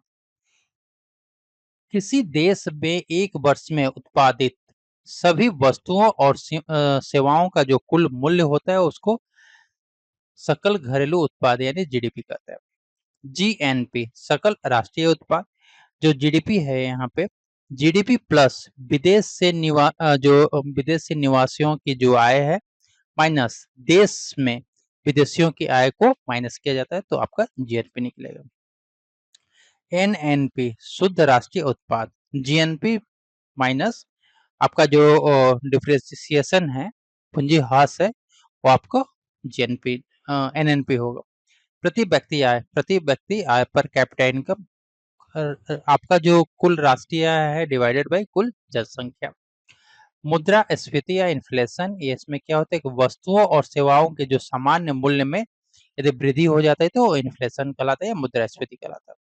डिफ्लेशन यानी मुद्रास्फीति का अभाव, इसमें क्या होता है कि वस्तुओं और सेवाओं के सामान्य मूल्य में यदि कमी हो जाती है तो डिफ्लेशन कहलाता है। स्टैगफ्लेशन क्या होता है कि उच्च मुद्रास्फीति मतलब वस्तुओं के या सेवाओं के दाम में काफी वृद्धि हुई है प्लस उच्च बेरोजगारी प्लस धीमी ग्रोथ वृद्धि, तो ये स्टैगफ्लेशन होता है। मंदी रिसेशन, इसमें क्या होता है कि लगातार 2 तिमाही तक अर्थव्यवस्था की यदि नकारात्मक वृद्धि हुई तो वो रिसेशन माना जाता है। राजकोषीय घाटा या फिस्कल डेफिसिट, इसमें क्या होता है सरकार का कुल व्यय माइनस कुल राजस्व आय प्लस उधार छोड़ करके जो होगा वो आपका राजकोषीय घाटा कहलाता है। राजस्व घाटा या रेवेन्यू डेफिसिट क्या होता है कि राजस्व व्यय ग्रेटर हो, ज्यादा हो राजस्व प्राप्तियों से तो आपका राजस्व घाटा होता है। मौद्रिक नीति मॉनेटरी पॉलिसी, आरबीआई की ऐसी नीति जिससे मुद्रा आपूर्ति, ऋण और मुद्रास्फीति को नियंत्रित किया जाता है। राजकोषीय नीति फिस्कल पॉलिसी जो है इसमें सरकार की कर और व्यय संबंधित जो ये नीति होती है। रेपो दर ऐसा दर होता है जिसपे आरबीआई जो है रिजर्व बैंक ऑफ इंडिया बैंकों को ऋण देता है वो रेपो रेट कहलाता है। रिवर्स रेपो रेट, जिस दर पर आरबीआई है बैंकों से उधार लेता है उसको रिवर्स रेपो रेट कहते हैं। सीआरआर क्या है कि बैंकों को अपनी जमा का प्रतिशत आरबीआई के पास रखना होता है, उसको सीआरआर कहते हैं। फिर एसएलआर क्या है कि बैंकों को अपनी जमा का प्रतिशत नगद, सोना, स्वीकृत प्रतिभूतियों में रखना होता है, उसको एसएलआर कहते हैं। फिर एनपीए नॉन परफॉर्मिंग एसेट, ऐसा ऋण जिसका ब्याज या किस्त 90 दिनों से अधिक बकाया हो नॉन परफॉर्मिंग एसेट कहलाता है। भुगतान संतुलन, देश के अन्य देशों के साथ आर्थिक लेन देन का ये रिकॉर्ड होता है। चालू घाटा, करंट अकाउंट डेफिसिट। इसमें क्या होता है, यदि आयात आपका ज्यादा है, निर्यात कम है, तो आपका करंट अकाउंट डेफिसिट यानी चालू खाता घाटा है। एफडीआई, प्रत्यक्ष विदेशी निवेश। इसमें क्या होता है कि विदेशी कंपनी द्वारा किसी देश के उद्योग और व्यवसाय में यदि सीधा निवेश किया जाए तो उसको एफडीआई, प्रत्यक्ष विदेशी निवेश कहते हैं। विनिवेश या डिसइन्वेस्टमेंट, सरकार द्वारा सार्वजनिक उपक्रम में अपनी हिस्सेदारी को बेचना डिसइन्वेस्टमेंट कहलाता है। निजीकरण क्या होता है, प्राइवेटाइजेशन क्या होता है कि सरकारी स्वामित्व में निजी स्वामित्व में हस्तांतरण कर दिया जाता है, उसको प्राइवेटाइजेशन। सब्सिडी, सरकार द्वारा दी गई आर्थिक सहायता जिससे वस्तु और सेवाएं सस्ती होती हैं, उसको सब्सिडी कहते हैं। पीपीपी, पब्लिक प्राइवेट पार्टनरशिप, सार्वजनिक निजी भागीदारी। इसमें क्या था, सरकार और निजी क्षेत्र की संयुक्त परियोजना होती है। एचडीआई, मानव विकास सूचकांक। इसमें शिक्षा, स्वास्थ्य और प्रति व्यक्ति आय पर आधारित है सूचकांक। समावेशी वृद्धि, इंक्लूसिव ग्रोथ, ऐसी वृद्धि जिससे समाज के सभी वर्गों को लाभ मिले, उसको इंक्लूसिव ग्रोथ कहते हैं। ग्रीन जीडीपी क्या है कि पर्यावरणीय क्षति घटाकर निकाला गया जीडीपी को ग्रीन जीडीपी कहते हैं। महत्वपूर्ण अंतरराष्ट्रीय संगठन यहाँ पे हम लोग देखते हैं। संगठन का मुख्य स्थापना किस वर्ष हुआ था, मुख्यालय कहाँ पे और उसका कार्य क्या है। संयुक्त राष्ट्र संगठन यूएनओ, यूनाइटेड नेशन ऑर्गेनाइजेशन, इसकी स्थापना 1945 ईस्वी में हुआ था और इसका मुख्यालय अमेरिका के न्यूयॉर्क में है। इसका जो कार्य है बेसिकली अंतर्राष्ट्रीय शांति और सुरक्षा बनाए रखना, सहयोग और विकास करना। विश्व स्वास्थ्य संगठन डब्ल्यूएचओ, इसकी स्थापना 1948 में हुआ था और इसका मुख्यालय स्विट्जरलैंड के जिनेवा में स्थित है। वैश्विक स्वास्थ्य, टीकाकरण और महामारी नियंत्रण में इसका काफी महत्वपूर्ण भूमिका है। विश्व बैंक, वर्ल्ड बैंक, इसकी स्थापना 1944 में हुआ था और इसका मुख्यालय अमेरिका के वाशिंगटन डीसी में स्थित है। यह क्या है, विकासशील देशों को ऋण और आर्थिक सहायता प्रदान करता है। अंतर्राष्ट्रीय मुद्रा कोष आईएमएफ, इसकी स्थापना 1944 में हुआ था, इसका मुख्यालय वाशिंगटन डीसी में स्थित है। वैश्विक वित्तीय स्थिरता और ऋण सहायता प्रदान करता है। विश्व व्यापार संगठन डब्ल्यूटीओ, वर्ल्ड ट्रेड ऑर्गेनाइजेशन, इसकी स्थापना 1995 में हुआ था और इसका मुख्यालय जिनेवा में स्थित है। यह अंतर्राष्ट्रीय व्यापार को प्रोत्साहन करने और नियम बनाने के लिए बनाया गया। यूनेस्को, यूनेस्को की स्थापना 1945 में हुआ। इसका मुख्यालय आपका पेरिस, फ्रांस में स्थित है। यह शिक्षा, विज्ञान और संस्कृति और धरोहर का संरक्षण करता है। यूनिसेफ, यूनिसेफ की स्थापना 1946 में हुआ था। इसका मुख्यालय न्यूयॉर्क में है और यह बच्चों के स्वास्थ्य, पोषण और शिक्षा से संबंधित चीजों को देखता है। FAO, food and agriculture organisation, इसकी स्थापना 1945 में हुआ था। इसका मुख्यालय रोम, इटली में है। कृषि और खाद्य सुरक्षा को बढ़ावा देता है। आईएलओ, इंटरनेशनल लेबर ऑर्गेनाइजेशन, इसकी स्थापना 1919 में हुआ था और इसका मुख्यालय जिनेवा में स्थित है। श्रमिकों के अधिकार और कल्याण से संबंधित कार्य करता है। डब्ल्यूटीओ, वर्ल्ड ट्रेड ऑर्गेनाइजेशन, इसकी स्थापना 1995 में हुआ था। इसका मुख्यालय जिनेवा में स्थित है। वैश्विक व्यापार को मुक्त और निष्पक्ष बनाना इसका मतलब लक्ष्य है। ईयू, यूरोपियन यूनियन, 1993 में इसकी स्थापना हुआ था। ब्रुसेल्स, बेल्जियम इसकी मुख्यालय। यूरोपीय देशों का आर्थिक और सामाजिक सहयोग प्रदान करता है। NATO, North Atlantic Treaty Organisation, इसकी स्थापना 1949 में हुआ था। इसका मुख्यालय ब्रुसेल्स, बेल्जियम में स्थित है और यह सैन्य सहयोग प्रदान करता है और सामूहिक सुरक्षा प्रदान करता है। सार्क, दक्षिण एशियाई क्षेत्रीय सहयोग संगठन, इसकी स्थापना 1985 में हुई थी। इसका मुख्यालय काठमांडू, नेपाल में स्थित है। यह दक्षिण एशिया के देशों के बीच सहयोग प्रदान करता है।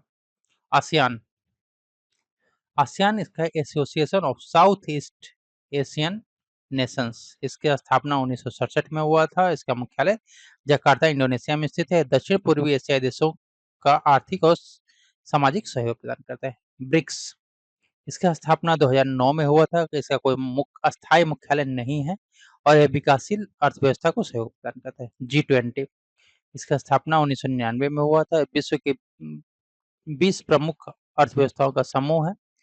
वित्तीय स्थिरता और नीतिगत सहयोग प्रदान करता है। OPEC, organisation of petroleum exporting countries, इसकी स्थापना 1960 में हुआ था। इसका मुख्यालय वियना, ऑस्ट्रिया में स्थित है। यह तेल उत्पादक देशों का संगठन है, तेल कीमतों पर नियंत्रण करता है। इंटरपोल, इसकी स्थापना 1923 में हुआ था। इसका मुख्यालय लियों, फ्रांस में है। अंतर्राष्ट्रीय पुलिस सहयोग है। UNHRC, United nation human right council, इसकी स्थापना 2006 में हुआ था। इसका मुख्यालय जिनेवा में स्थित है। मानवाधिकार की रक्षा से संबंधित है। UNEP, United Nation Environment Programme, इसकी स्थापना 1972 में केन्या के नैरोबी में हुआ था और यह पर्यावरण संरक्षण और सतत विकास से संबंधित है। भारतीय नोबेल पुरस्कार विजेताओं की ये सूची है। रविन्द्रनाथ टैगोर को 1913 में नोबेल दिया गया था और साहित्य के क्षेत्र में दिया गया था। गीतांजलि की कृति के लिए पहले भारतीय और एशियाई नोबेल विजेता बने थे। सीवी रमन, सीवी रमन को 1930 में दिया गया था भौतिकी के लिए। इन्होंने रमन प्रभाव की खोज किया था। हरगोविंद खुराना, इनको 1968 में दिया गया चिकित्सा के लिए। इन्होंने जेनेटिक कोड, आनुवंशिक कोड पर कार्य किया था। भारतीय मूल के वैज्ञानिक थे और इनको अमेरिका की नागरिकता प्राप्त है। मदर टेरेसा, इनको शांति के लिए 1879 में दिया गया था और मानव सेवा, गरीबों और बीमारियों की सेवा के लिए मिशन ऑफ चैरिटी के लिए। सुब्रमण्यम चंद्रशेखर, सुब्रमण्यम चंद्रशेखर, इनको भौतिकी के लिए दिया गया था 1983 में, 1983 में। इन्होंने बेसिकली चंद्रशेखर लिमिट की खोज की थी, तारों की संरचना पर कार्य किया था। अमर्त्य सेन, इनको अर्थशास्त्र के लिए 1998 में दिया गया था। वेलफेयर इकोनॉमिक्स में इनके काफी योगदान के लिए। वेंकटरमन रामकृष्णन, इनको रसायन विज्ञान के लिए 2009 में दिया गया राइबोसोम की संरचना पर शोध करने के लिए। कैलाश सत्यार्थी को शांति के लिए 2014 में दिया गया था। इन्होंने बाल श्रम और बाल अधिकारों के लिए कार्य किया था। मलाला यूसुफजई के साथ इन्होंने ये पुरस्कार साझा किया था। अभिजीत बनर्जी, अभिजीत बनर्जी को अर्थशास्त्र के लिए 2019 में दिया गया था। इन्होंने वैश्विक गरीबी उन्मूलन हेतु अपना प्रयोगात्मक दृष्टिकोण रखा था। फलों और सब्जियों में पाए जाने वाले जो प्रमुख रसायन और अम्ल हैं, उसको यहाँ पे देखेंगे। नींबू में जो लेमन है, नींबू, उसमें साइट्रिक अम्ल पाया जाता है। संतरा में जो है आपका साइट्रिक अम्ल पाया जाता है। अमरूद, गुआवा, यहाँ पर आपका एस्कॉर्बिक अम्ल पाया जाता है, एस्कॉर्बिक एसिड पाया जाता है। टमाटर में, टोमेटो में आपके ऑक्जेलिक एसिड पाया जाता है। इमली में टार्टरिक एसिड पाया जाता है, टार्टरिक अम्ल पाया जाता है। सेव में आपका मैलिक अम्ल पाया जाता है। अंगूर में आपका टार्टरिक अम्ल पाया जाता है। केला में ऑक्जेलिक अम्ल पाया जाता है। आम में साइट्रिक और मैलिक दोनों अम्ल पाए जाते हैं। अनानास, पाइनएप्पल में साइट्रिक अम्ल पाया जाता है। आलू में ऑक्जेलिक अम्ल होता है। पालक में ऑक्जेलिक अम्ल होता है। करेला, बिटर गार्ड, यहाँ पर आपका मोमोडिसिन जो होता है वो पाया जाता है, जो इसके कारण करेला कड़वाहट होता है। प्याज, अनियन में सल्फर यौगिक यानी सल्फर कंपाउंड्स होता है, जिसके कारण वो तीखापन होता है। लहसुन, गार्लिक में आपका एलिसिन होता है और एलिसिन के कारण उसका लहसुन का गंध होता है। मिर्च, चिली में यहाँ पे कैप्सेसिन होता है और इसके कारण ये तीखा होता है। हल्दी, टर्मरिक, ये करक्यूमिन पाया जाता है, जिसके कारण हल्दी पीला रंग होता है। गाजर, कैरेट, इसमें कैरोटीन होता है, इसके कारण ये नारंगी रंग का होता है। चुकंदर, बीटरूट, इसमें बिटेनिन होता है, जिसके कारण ये लाल रंग का होता है। और टमाटर, टोमेटो, इसमें लाइकोपीन होता है, ठीक है, जिसके कारण ये लाल रंग का होता है। महत्वपूर्ण समितियां, फर्स्ट देखेंगे समिति कौन सी है, किस वर्ष हुआ था और किस उद्देश्य से इसका स्थापना किया गया। बलवंत राय मेहता समिति, ये 1957 में बनी थी और ये पंचायती राज की स्थापना की सिफारिश इसने किया था। काका कालेकर समिति, यह 1953 में बना था और प्रथम पिछड़ा वर्ग आयोग से संबंधित था। अशोक मेहता समिति, ये 1977 में बना था और ये पंचायती राज व्यवस्था में सुधार के लिए बनाया गया था। राजा मन्नार समिति, ये 1969 में बना था और इसमें इसने केंद्र राज्य संबंधों की समीक्षा की थी। डी के बोस समिति, 1974 में बना था और इसने जिला प्रशासन सुधार से संबंधित अपना प्रस्ताव दिया था। वीटी कृष्णमाचारी समिति ये 1960 में बना था और इसने पंचायतों की वित्तीय स्थिति सुधार के लिए अपना रिकमेंडेशन दिया था। एल एम सिंघवी समिति ये 1986 में बनी थी। इसने पंचायतों को संवैधानिक दर्जा देने की सिफारिश किया था। प्रथम प्रशासनिक सुधार फर्स्ट एआरसी ये आपका 1966 में एस्टेब्लिश किया गया था, प्रशासनिक सुधार से संबंधित है। द्वितीय प्रशासनिक सुधार आयोग सेकेंड एआरसी ये 2005 में बना था। इसने सुशासन, नैतिकता और प्रशासन सुधार संबंधित था। मंडल आयोग ये 1979 में हुआ था। इसने ओबीसी रिजर्वेशन की बात किया गया था, पिछड़ा वर्ग आरक्षण की। ठक्कर आयोग ये 1986 में बना था। इसने अनुसूचित जनजाति मामलों की जांच किया था। शाह आयोग 1977 में बना था। आपातकाल के दुरुपयोग की इसने जांच किया था। सच्चर समिति 2005 में बना था। इसने मुस्लिम समाज की सामाजिक और आर्थिक स्थिति के लिए बनाया गया। तो राज्य समिति ये 2008 में बना था। राज्यों के पिछड़ेपन की पहचान करने के लिए बनाया गया था। नरसिंघम समिति 1991 और 98 में बना था और बैंकिंग और वित्तीय क्षेत्र सुधार के लिए बनाया गया था। बर्मा समिति ये 2013 में बना था। महिलाओं की सुरक्षा यानी निर्भया कांड के बाद इसको बनाया गया था। केलकर समिति ये 2002 में बना है और इसने कर सुधार और वित्तीय अनुशासन के लिए इसको बनाया गया था। टंडन समिति 1974 में बना था। बैंक ऋण नीति सुधार के लिए बनाया गया था। और रंगराजन समिति 2008 में गरीबी निर्धारण और वित्तीय सुधार के लिए इसको बनाया गया। प्रमुख स्थानीय पौने यहाँ पर स्थानीय पौनों का नाम दिया हुआ लोकल विंड्स का, किस क्षेत्र में होती है और इसका विशेषता क्या है। लू, जो लू है आपका ये उत्तर भारत में गर्मियों में चलता है और इसके कारण अधिक गर्म और शुष्क पवन होती है। फॉन ये स्विट्जरलैंड और आल्प्स पर्वत में बहती हैं, गर्म और शुष्क होती हैं और बर्फ को पिघलाती हैं। चिनुक ये उत्तरी अमेरिका के रॉकी पर्वतमाला के आसपास बहती हैं।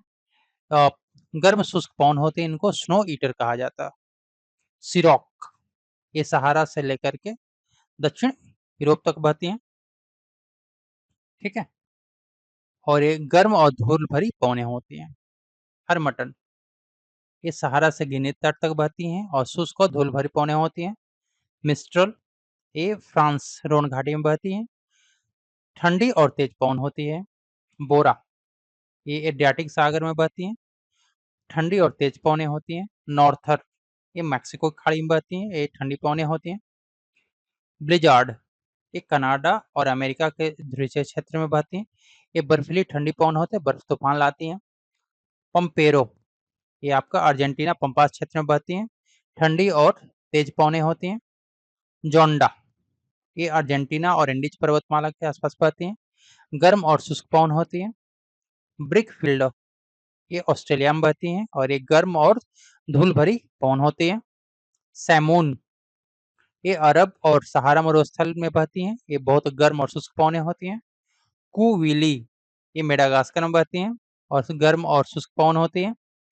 लेवांते ये भूमध्य सागर स्पेन में बहती हैं और गर्म और आर्द्र पवन होती है। नॉर्टेस मैक्सिको और कैरिबियन क्षेत्र में बहती हैं, ये ठंडी तेज पवनें होती हैं। टाइफून और हरिकेन ये प्रशांत महासागर और अटलांटिक महासागर में बहती है, ये उष्ण कटिबंधीय चक्रवातीय पवनें होती है। समुद्री समीर सी ब्रिज ये समुद्री तटीय क्षेत्र में बहती है, दिन में समुद्र से भूमि की ओर चलती हैं।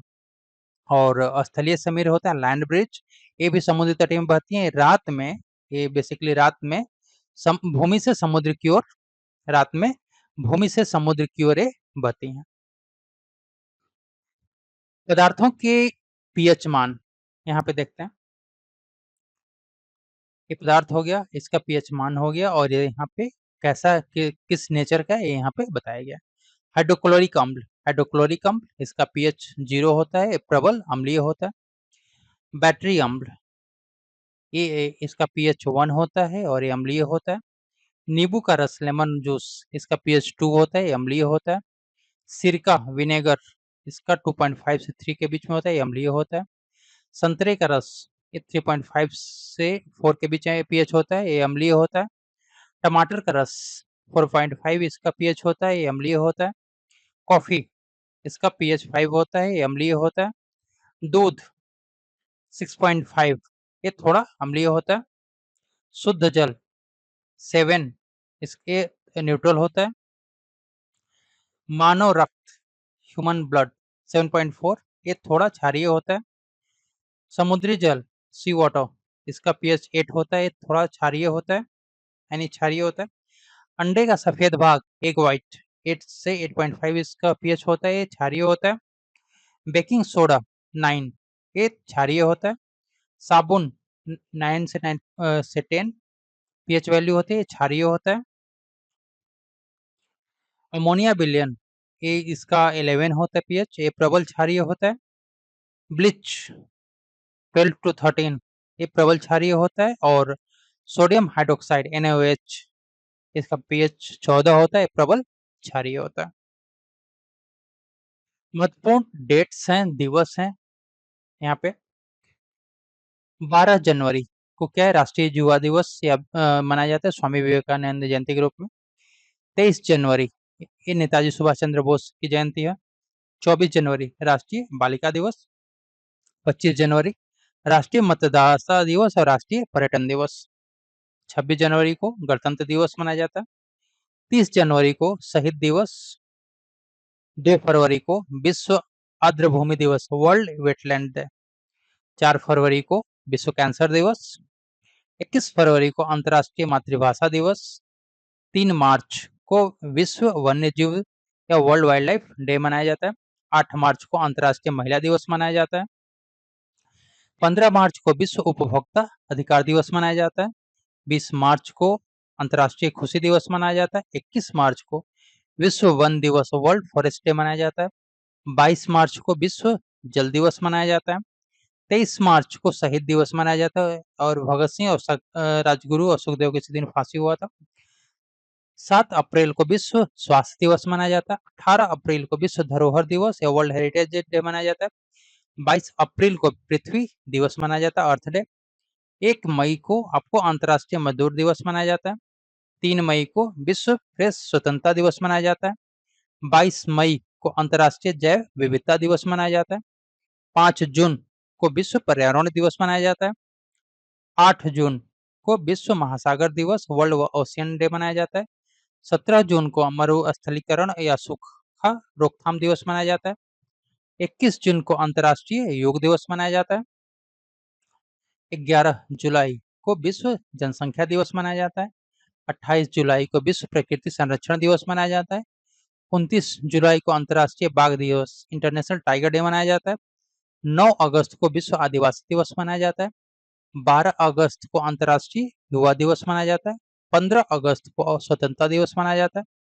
20 अगस्त को सद्भावना दिवस या राजीव गांधी जयंती के रूप में मनाया जाता है। 5 सितंबर को शिक्षक दिवस मनाया जाता है। 8 सितंबर को अंतर्राष्ट्रीय साक्षरता दिवस मनाया जाता है। 14 सितंबर को हिंदी दिवस मनाया जाता है। 16 सितंबर को विश्व ओजोन दिवस वर्ल्ड ओजोन डे मनाया जाता है। 27 सितंबर को विश्व पर्यटन दिवस मनाया जाता है। 1 अक्टूबर को अंतर्राष्ट्रीय वृद्धजन दिवस मनाया जाता है। 2 अक्टूबर को गांधी जयंती और अंतर्राष्ट्रीय अहिंसा दिवस मनाया जाता है। 8 अक्टूबर को भारतीय वायुसेना दिवस मनाया जाता है।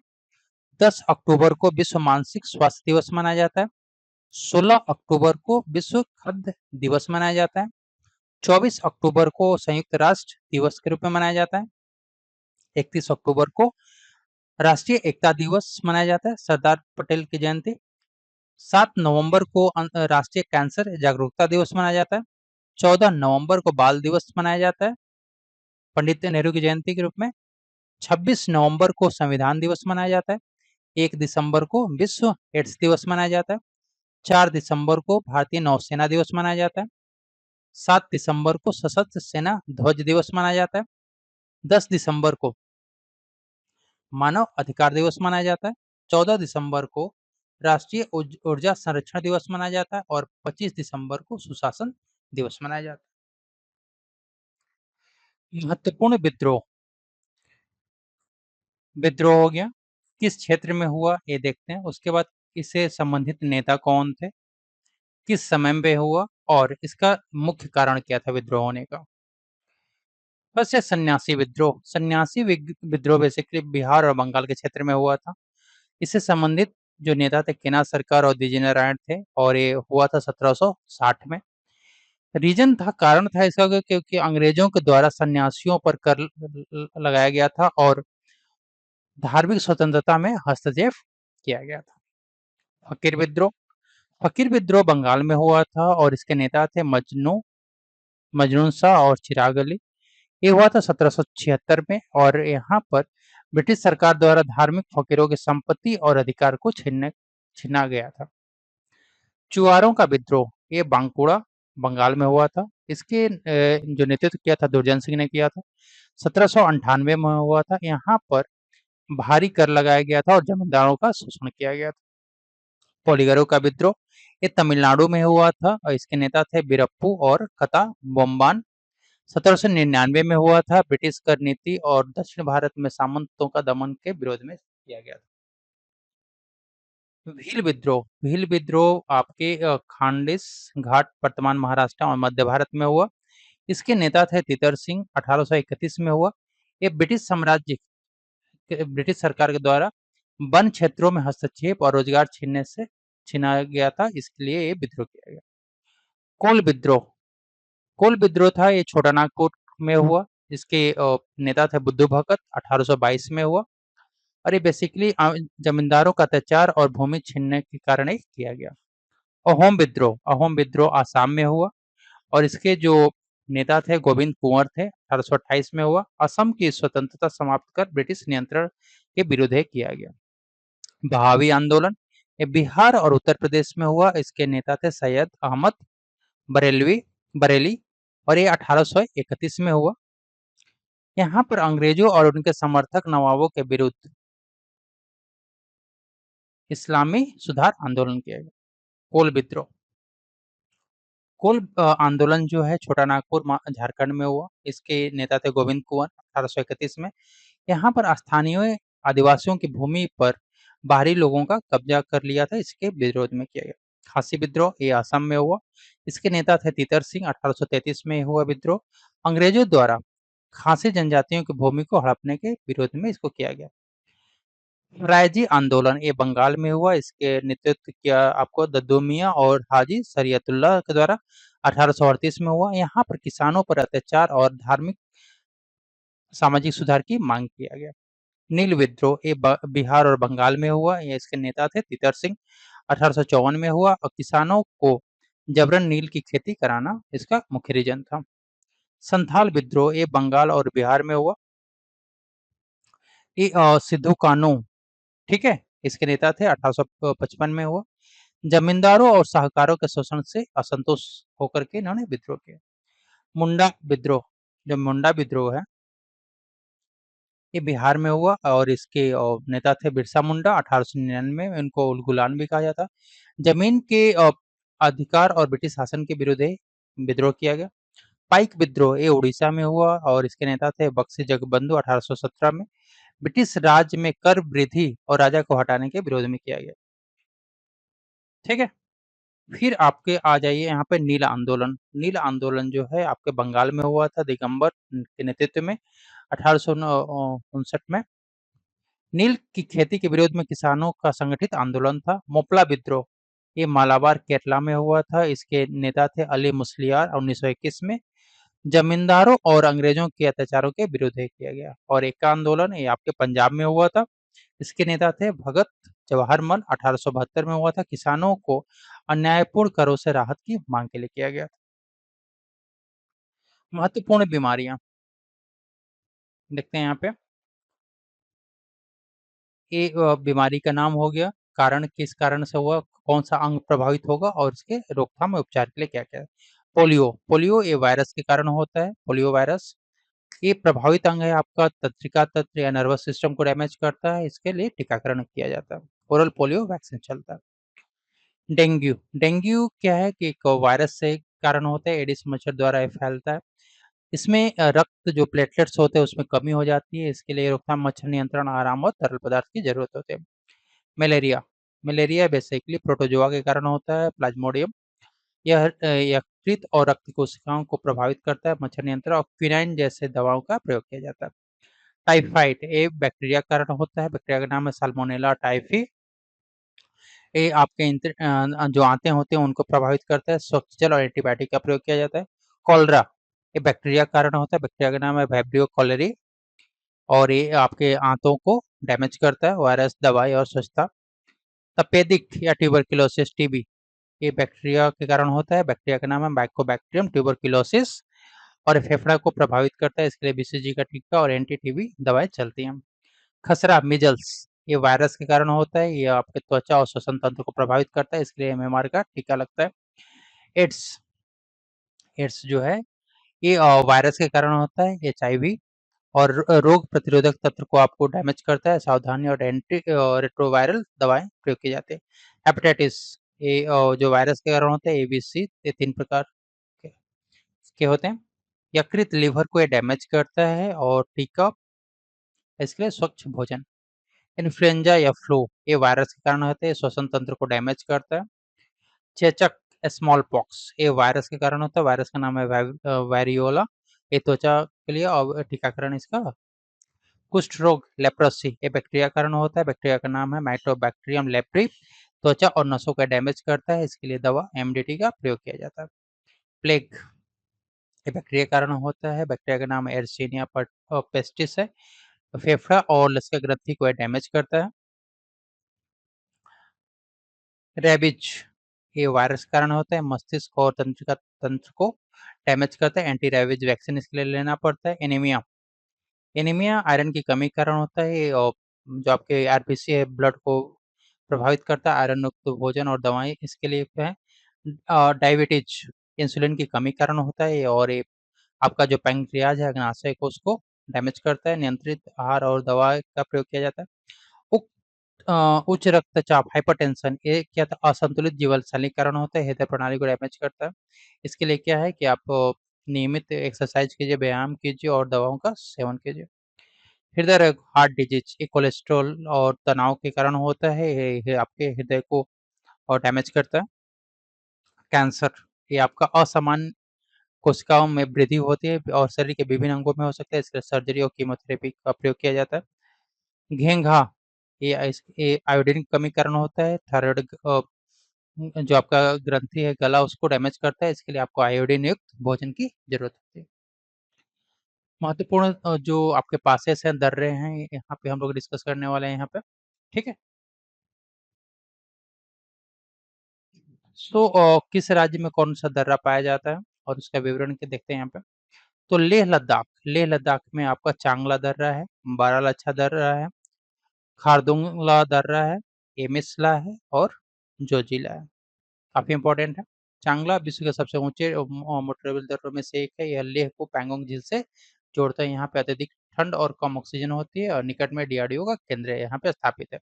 बारालाचा ये आपके लाहौल हिमाचल को लेह से जोड़ता है। इसे लद्दाख का द्वार भी कहा जाता है। खारदुंगला जो है विश्व की सबसे ऊंची सड़कों में से एक है। यहाँ पे नुब्रा घाटी और सियाचिन बेस तक पहुंच प्रदान करता है। और एमिसला जो दर्रा है आपके लद्दाख को तिब्बत से जोड़ता है। जोजिला जो दर्रा है कश्मीर घाटी को लद्दाख से जोड़ता है। भारी हिमपात होता है और जोजिला सुरंग का निर्माण जारी है यहाँ। फिर काराकोरम दर्रा, पीर पंजाल दर्रा, बनिहाल दर्रा, बुजैल दर्रा और पेंसिला, ये जो आपके दर्रे हैं पेंसिला, ये आपके जम्मू कश्मीर में पाए जाते हैं। काराकोरम जो दर्रा है काराकोरम श्रृंखला में स्थित है। भारत और चीन को जोड़ता है। यहाँ पहले व्यापार मार्ग था, अब निर्जन क्षेत्र है। फिर पीर पंजाल जो है कश्मीर घाटी को राजौरी से जोड़ता है। भारत पाकिस्तान सीमा के निकट स्थित है। बनिहाल दर्रा पीर पंजाल पर्वतमाला में स्थित है। पहले जम्मू से श्रीनगर का मुख्य मार्ग था। बुजैल दर्रा जो है आस्तोर घाटी कश्मीर को और डिओसाई मैदान लद्दाख से जोड़ता है। पेंसिला जो है आपका कश्मीर को कारगिल से जोड़ता है। जासकर श्रृंखला में स्थित है, पर्यटन के लिए प्रमुख मार्ग। फिर हिमाचल प्रदेश में जो दर्रे हैं जैसे रोहतांग दर्रा कुल्लू क्या करता है कुल्लू घाटी को लाहौल स्पीति से जोड़ता है। ठीक है। और ये कुछ ही महीने जैसे मई से अक्टूबर तक ये खुला रहता है। फिर तो आपका सिपकिला दर्रा हो गया, ये भारत तिब्बत व्यापार के लिए प्रसिद्ध है। बारह लच्छा दर्रा है, ये आपका मनाली लेह मार्ग पर महत्वपूर्ण दर्रा है। डेप्सा दर्रा है आपका कुल्लू को स्पीति से जोड़ता है, ट्रेकिंग के लिए प्रसिद्ध है। फिर उत्तराखंड में दर्रे देखते हैं। माना दर्रा, जो माना दर्रा है यहाँ पे ये उत्तराखंड को तिब्बत से जोड़ता है। नंदा देवी जयमंडल का हिस्सा है। फिर जो नीति दर्रा है, ये आपके ऐतिहासिक भारत तिब्बत मार्ग पे 1960 के बाद से बंद है, चमोली जिले में स्थित है। फिर लेक दर्रा भारत तिब्बत और नेपाल का त्रिजंक्शन है। उत्तर पूर्वी राज्य में जो दर्रे हैं वो देखते हैं यहाँ पे, जैसे कि नाथुला दर्रा है आपके सिक्किम में है, ये सिक्किम को तिब्बत से जोड़ता है। फिर जेलेपला दर्रा है, ये सिक्किम में स्थित है, ये ऐतिहासिक भारत तिब्बत व्यापार मार्ग है। दिला दर्रा है, ये आपका अरुणाचल प्रदेश में, ये अरुणाचल को तिब्बत से जोड़ता है। डिफू दर्रा जो है आपका, ये भी अरुणाचल में है, ये भारत चीन म्यांमार के त्रिजंक्शन के स्थित है। दिहांगला दिहांगला ये भी अरुणाचल प्रदेश में, अरुणाचल को बर्मा से जोड़ता है। फिर पश्चिमी घाट के दर्रे देखते हैं। भोर घाट ये आपके महाराष्ट्र में है, मुंबई पुणे मार्ग के लिए महत्वपूर्ण है। और थाल घाट जो है आपका, ये भी महाराष्ट्र में, मुंबई नासिक मार्ग पर स्थित है। तिरप ढलान और सुंदर रेलवे मार्ग के लिए प्रसिद्ध है। महत्वपूर्ण पवनों के बारे में देखते हैं यहाँ पे। मानसूनी जो पवन होते हैं, मानसून विंड्स होते हैं, एशिया और दक्षिण एशिया और विशेषकर भारत में होते हैं। ये मौसमी पवन होते हैं ग्रीष्म ऋतु में दक्षिण पश्चिम से, शीत ऋतु में उत्तर पूर्व से बहती हैं। फिर जो ट्रेड विंड्स होती हैं, व्यापारिक पवन होती हैं, ये आपको 0 डिग्री से 30 डिग्री सेंटीग्रेड, 30 डिग्री उष्णकटिबंधीय क्षेत्र में बहती है, पूर्व से पश्चिम की ओर पूर्वी पवन और विषुवत रेखा की ओर बहती है। पछुआ पवन जो वेस्टर्ली होते हैं, 30 डिग्री से 60 डिग्री अक्षांश क्षेत्र में होती हैं, ये पश्चिम से पूर्व की ओर बहती हैं और मध्यम अक्षांश में वर्षा लाती हैं। जो ध्रुवीय पूर्वी पवन होते हैं, पोलर स्टर्लिस, ये आपके 60 to 90 डिग्री अक्षांश क्षेत्र में बहती है, ध्रुव से विषुवत रेखा की ओर बहती हैं और ठंडी शुष्क पवन बहती है। स्थानीय पवन जो लोकल विंड्स होती हैं वो विभिन्न क्षेत्रों में आते हैं और ये बेसिकली स्थानीय मौसम और तापमान पर आधारित होती हैं। क्लियर है? भारत के प्रमुख अनुसंधान संस्थान के बारे में यहाँ पे देखते हैं। भारतीय कृषि अनुसंधान संस्थान, इंडियन एग्रीकल्चर रिसर्च इंस्टीट्यूट आपका नई दिल्ली में स्थित है, मुख्यालय यहाँ पे देखेंगे। केंद्रीय धान अनुसंधान, सेंट्रल राइस रिसर्च इंस्टीट्यूट आपके कटक में स्थित है। केंद्रीय गन्ना अनुसंधान, शुगर केन जो रिसर्च इंस्टीट्यूट आपके कोयम्बटूर में स्थित है। केंद्रीय आलू अनुसंधान या पोटैटो, ये आपके कहाँ पे, शिमला में स्थित है, मुख्यालय है इसका। केंद्रीय तंबाकू अनुसंधान, टोबैको, ये आपके राजमुंदरी में मुख्यालय है इसका। राष्ट्रीय शर्करा अनुसंधान, शुगर रिसर्च, ये कानपुर में इसका अनुसंधान मुख्यालय है। भारतीय लाख अनुसंधान, ये आपके रांची में है। राष्ट्रीय डेयरी अनुसंधान, ये आपके करनाल हरियाणा में है। केंद्रीय खनन अनुसंधान, ये धनबाद में है। केंद्रीय औषधि अनुसंधान आपके लखनऊ में है। भारतीय मौसम विज्ञान वेधशाला, इंडियन मेट्रोलॉजिकल ऑब्जर्वेटरी, पुणे और दिल्ली में स्थित है। भारतीय पुरातत्व सर्वेक्षण कोलकाता में है। केंद्रीय जूट प्रौद्योगिकी अनुसंधान संस्थान, ये कोलकाता में है। केंद्रीय नारियल अनुसंधान, ये आपके कासरगोड केरल में है। राष्ट्रीय समुद्री विज्ञान नेशनल इंस्टीट्यूट ऑफ ओशनोग्राफी, ये पणजी में है। फिर भारतीय पेट्रोलियम संस्थान, ये देहरादून में स्थित है।